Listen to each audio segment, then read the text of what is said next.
Call the February 28th, 2019 meeting to order for Dickinson County Commission. Would you please stand and join in the flag salute? I pledge allegiance to the flag of the United States of America and to the republic for which it stands, one nation, under God, indivisible, with liberty and justice for all.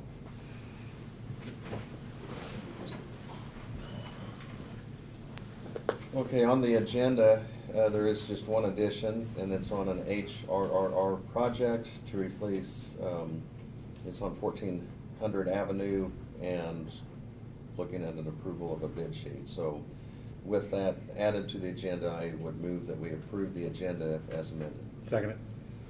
We have the motion and second. Are there any questions or discussion? Otherwise, all in favor say aye. Aye. Opposed? Motion carries.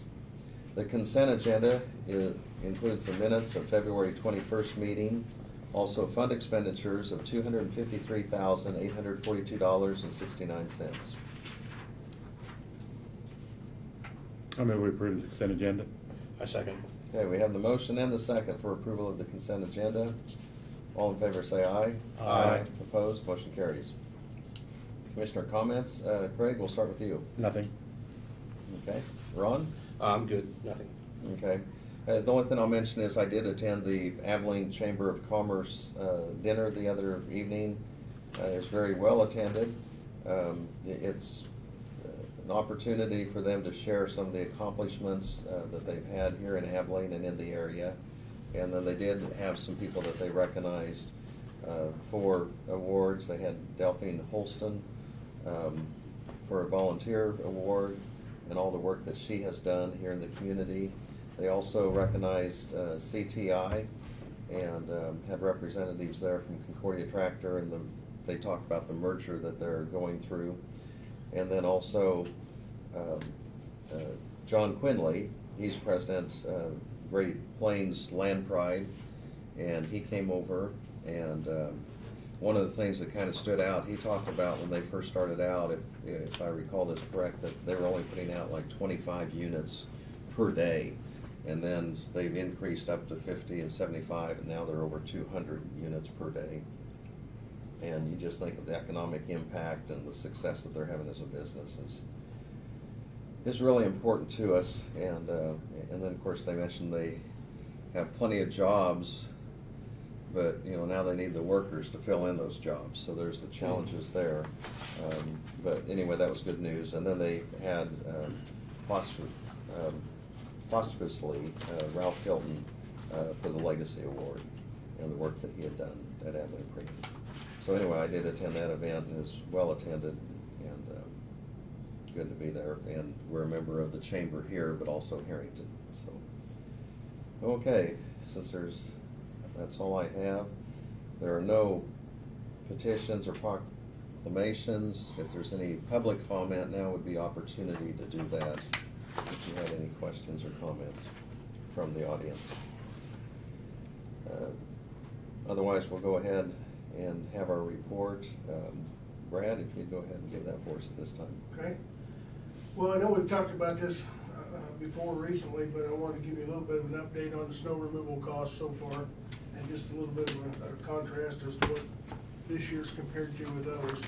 In your package, you've got a sheet in there that is labeled cost summary by task, and I had Sean run a report for me the other day. And I talked about it on the radio with Joe Anderson too, but so far year to date, and as you're well aware, we've had a few more snowstorms this year. So far year to date, we spent $115,647 on snow and ice removal, brining, and that includes not only the labor and hours, but equipment costs, material costs to do that. In comparison, all of last year, in 2018, we spent $111,900, almost $112. So we spent more already in 60 days in 2019 than we spent all of last year. Now, in fairness, a lot of last year's, the majority of that was in November and December. So it was all part of this winter, but we also have November and December of this year to get to too.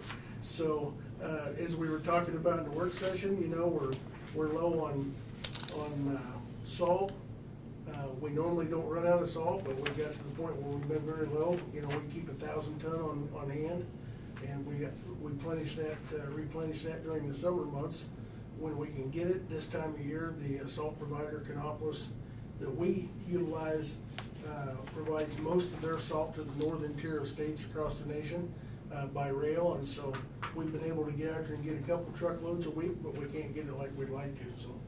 Anyhow, just to kind of give you an idea of where the road and bridge budget's gonna be, we're hitting it pretty hard already, but at the same time, we have gotten, as I think you're aware, a lot of positive comments from the public by way of social media and phone calls and emails about how impressed they are and how good of a job our guys do. So I think it certainly doesn't go unnoticed, but it comes at a price, so.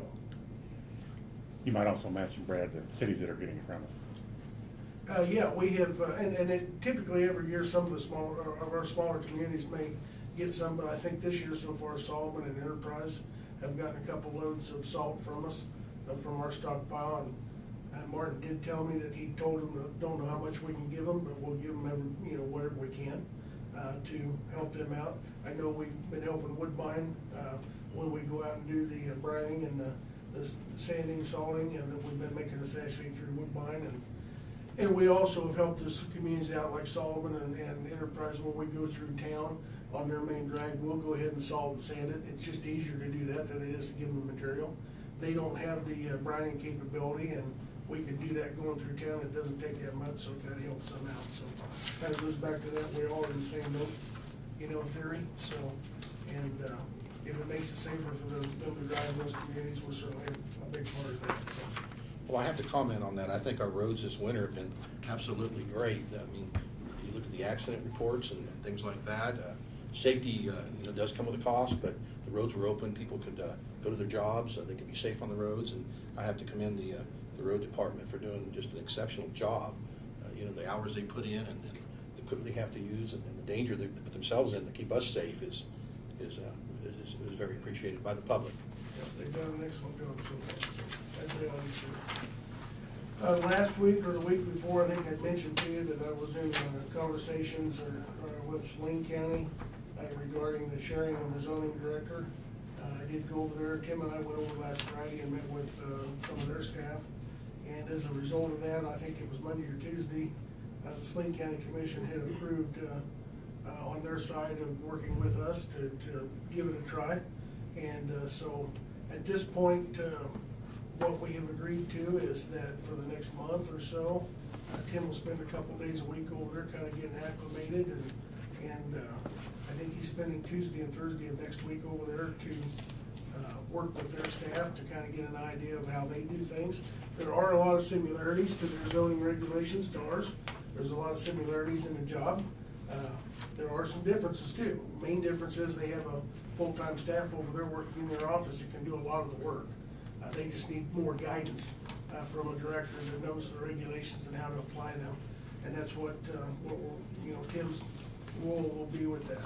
I told them, and we kind of agreed that we'd try for the next month or two, kind of see where it goes, and then at that point, we'll determine, after we've gotten our feet wet a little bit, just what kind of requirement it's gonna take, how many hours, and then we'll sit down and work out the monetary aspect of that, and it could be such that it just doesn't work out. And if that's the case, we'll cut our losses and move on, and they can do their own thing. If it does work out, then we'll work out the monetary factor and what it would cost to share that, whatever percentage of Tim's salaries and benefits. So we've kind of prepared our office staff downstairs too, and got it set up to where Tim's always available by phone call, either in that office or this one. If he's over here, they can call him and to answer questions and give directions, and sharing computer files and things. So I tried to impress upon him and the staff that, it should be as easy as he's in the room next door, although the room next door might be down the road.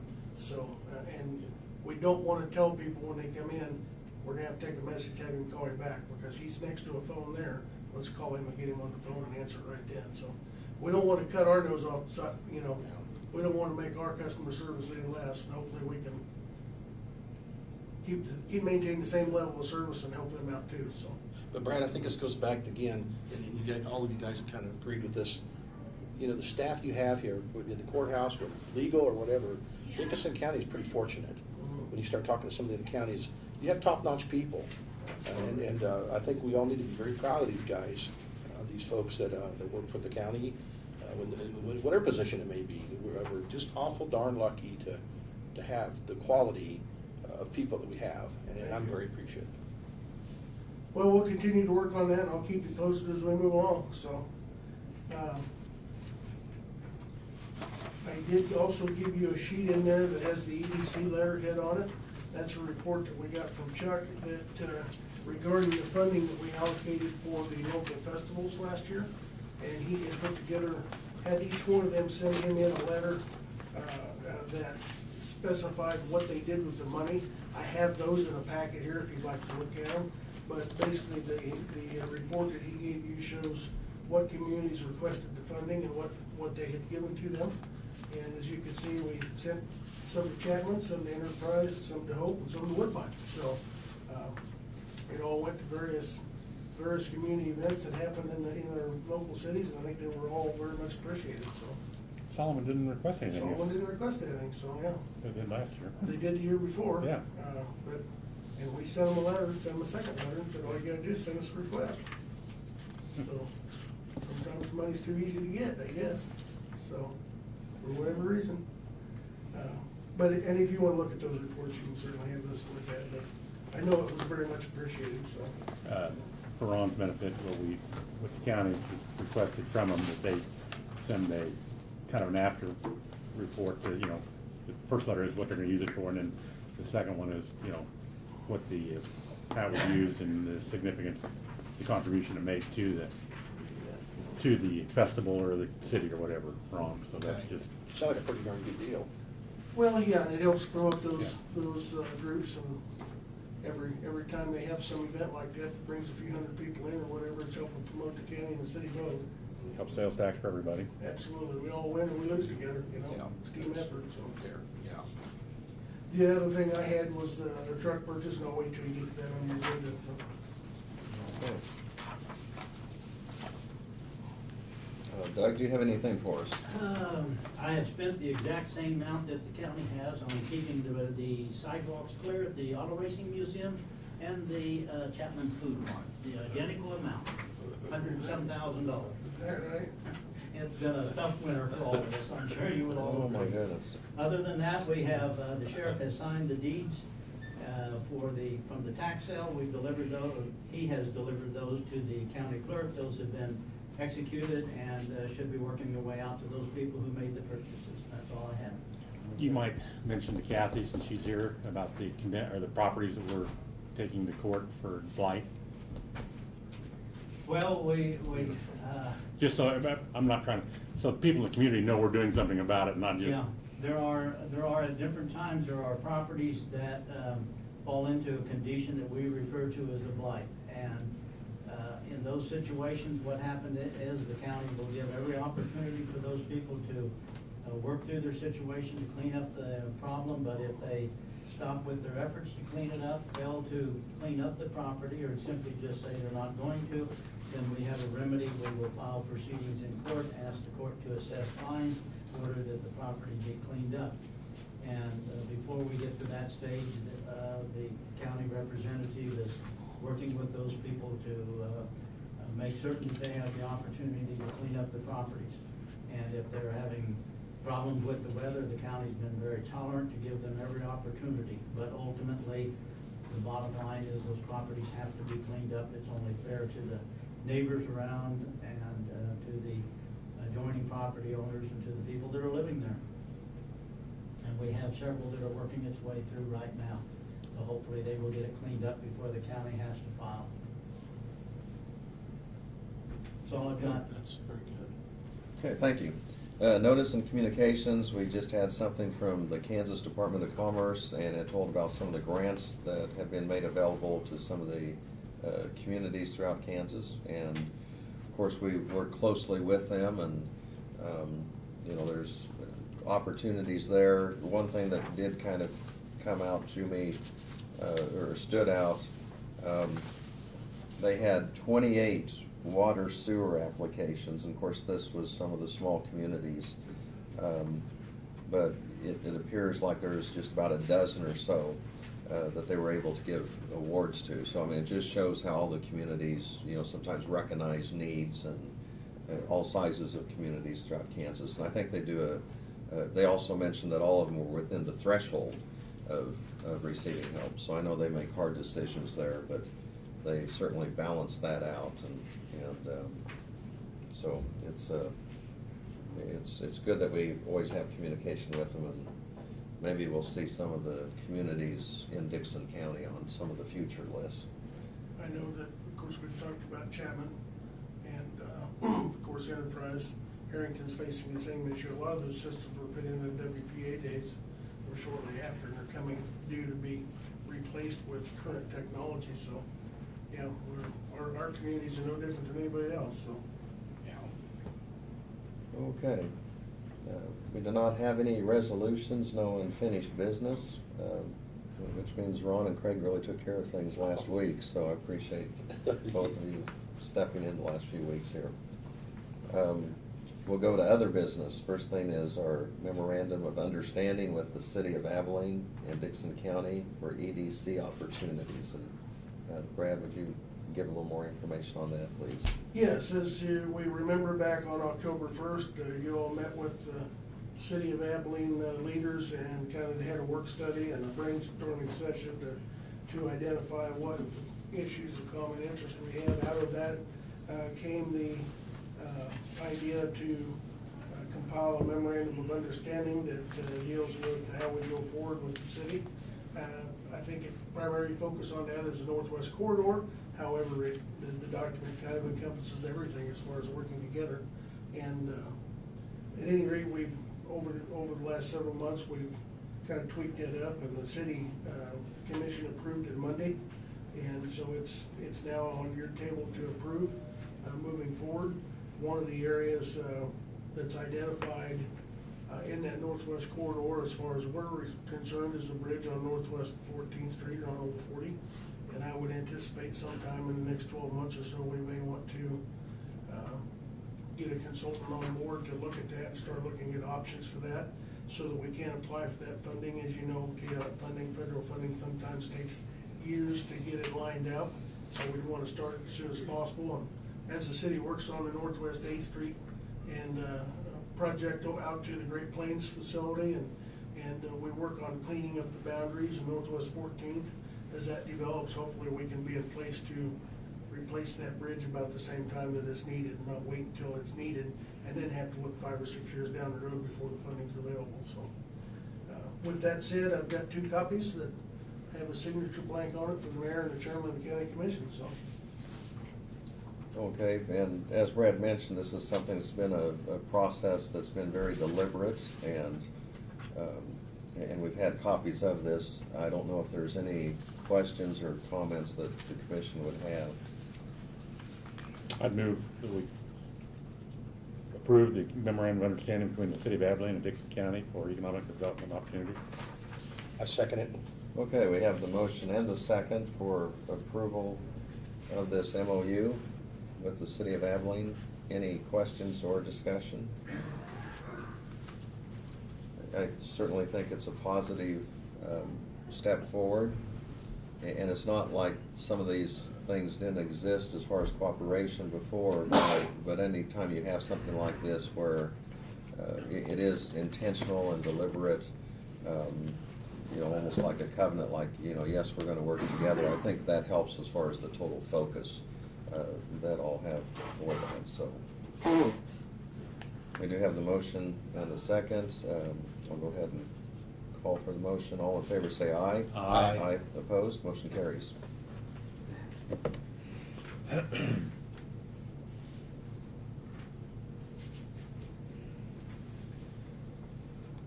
Next item we have is that of a purchase of a used semi-tractor for the highway department. Brad, once again, I'll call on you. Yeah, we have, in Martin's operation, we have 3 semi-tractors that pull various trailers. We also have 2 belly dump trailers for hauling rock and materials. And the flatbed trailer that we haul things like the Traco and stuff. We do have one of those tractors that is a 1997 model that we're experiencing quite a bit of problem with. It is due to be replaced, and of course, we tried to milk every bit out of it that we can. One of the issues that we have on those, especially the two that pull gravel trailers, is on those gravel roads, it just beats it to tar. And for that reason, Martin, they do not like to buy newer machines because it does just tear up the body and the frames and stuff because of the vibration and things. The last several that we have purchased have been used machines that are several years old, that still have a lot of life in them. And that is what Martin has requested to do with this one. We'll be replacing one that's a 97 Sterling model. He's reached out to, they looked online for some of the vendors, but also contacted Chuck Henry Sales in Solomon that has a rather stellar inventory of trucks. And they have a 2007 Volvo truck over there that would meet the criteria that we need, would provide as many years of service. That comes with a 12-month warranty. That our mechanic has looked at and feels like it would be a good vehicle for us to use for that purpose. And then we could retire the Sterling and sell it. And rather than spending, you know, the upwards of $100,000 on something newer that's gonna get beat up out on the gravel roads, we'd prefer to do something a little older that if we're gonna tear it up, and I don't mean that negatively, we don't abuse them, but the nature of the work is very hard on them. So the price of that, the bid on that one with the 12-month warranty is $29,850, and that would be our request to purchase that one. The payment would come from the Highway Reserve account, which has the funding for that, and it's on the capital improvement plan for this year to replace, so. I'll make a motion to accept the bid for the 2007 Volvo for $29,850. Second? Okay, we have the motion and the second to accept the bid for the 2007 Volvo 2 truck. It's $29,850, and as Brad mentioned in his report, it replaces the 1997 Sterling, which we can probably go ahead and sell in Purple Wave later. Any questions or comments? What is the warranty cover? Everything on it, Okay. except for tires and wearable parts, yeah. Okay. They actually have to, it's a third-party warranty, and they have to take it, Chuck Henry's has to take it over to Salina to one of the vendors that's certified to do the inspection, and they have to go through it front to back before this company will give them the warranty or honor the warranty. And so it's actually a pretty good deal. Of course, our mechanics looked at it too. Right. But he didn't go through it with a fine-tooth comb like they will, because they have to certify that it's been inspected and everything looks good. And once that's done, then they'll put the warranty on it. We have the warranty paperwork already, so. Okay. So we got that taken care of. The next item is review and consider the approval of. Wait a minute. Vote. Oh, we didn't do the vote. That's right. Yours was a comment. Thank you. A little technicality there, isn't it? Okay, thank you. Yes, all in favor of the motion, say aye. Aye. Aye, opposed, motion carries. Okay, the approval of the 2018 noxious weed report. Brad? Every year, you're required to provide the state of Kansas a report on how we dealt with noxious weeds. And this is the report for 2018 that Randy has completed and compiled. Randy and his staff that needs to be submitted to the state. Okay. And I'll go ahead and, at the same time, we're required to submit a plan for the next upcoming year on how we will deal with managing noxious weeds. And the next item on your agenda, and I'll give that to Barb, is the 2020 noxious weed plan that Randy and his staff have prepared and is ready to submit to the state as well, so. Okay. I think we could do both of those in the same motion, or kind of just a housekeeping item. So moved. Second. Okay. We have the motion and the second regarding the 2018 noxious weed report that will be submitted to the state, but also approval of our 2020 noxious weed plan. Any other comments or questions? Otherwise, all in favor say aye. Aye. Opposed? Motion carries.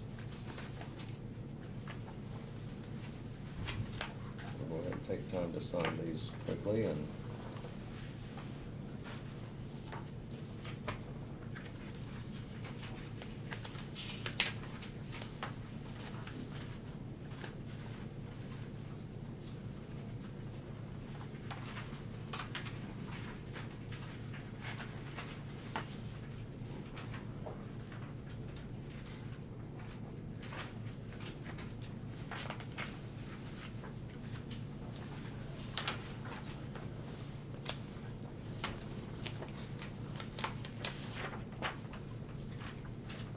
While we're doing that, I'll go ahead and, Brad, would you want to comment on the next item, which is the resignation of Nick Weaver, Grant I'll Township? probably let Barb do that. Barb? I Okay. got a letter from Nick Weaver. He was the Grant Township treasurer, and he was resigning his position. Got that a couple of weeks ago.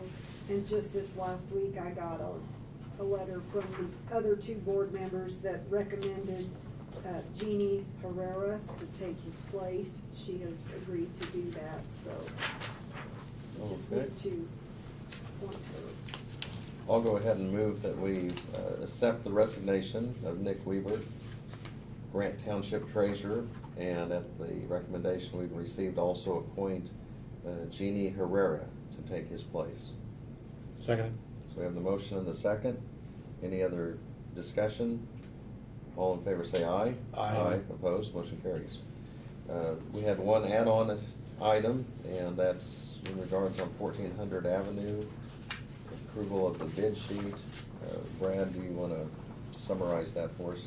Yes, several years ago, we applied for funding under the state's high-risk rural road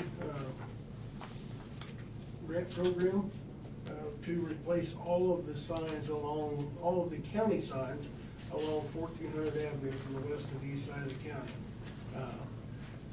These signs, the federal requirements are forcing us to update the signs so that the reflectivity is such that it meets today's standards. And as signs fade and get older, they obviously don't reflect anymore, and they don't meet those criteria. And it becomes a hazard to the traveling public. So we did apply for that funding several years ago. It was approved. Since then, we hired Caw Valley Engineering to engineer and design and put the specs together. The state of Kansas through KDOT has approved that. They put the project out for bids, and they have received a number of bids in, with the low bid from Harens, Harens Trees and Critters of Webster City, Iowa, and they have selected them to do the project. So the whole project, engineering and everything, is in total is $83,154. The cost to Dickinson County of that is zero. It's totally funded with no match through the federal government, and we just have to approve KDOT's selection of a vendor first, and then we have to need to sign the agreement with Caw Valley to move forward with that, and the contractor will get busy and start on that project as soon as weather permits, so. Okay.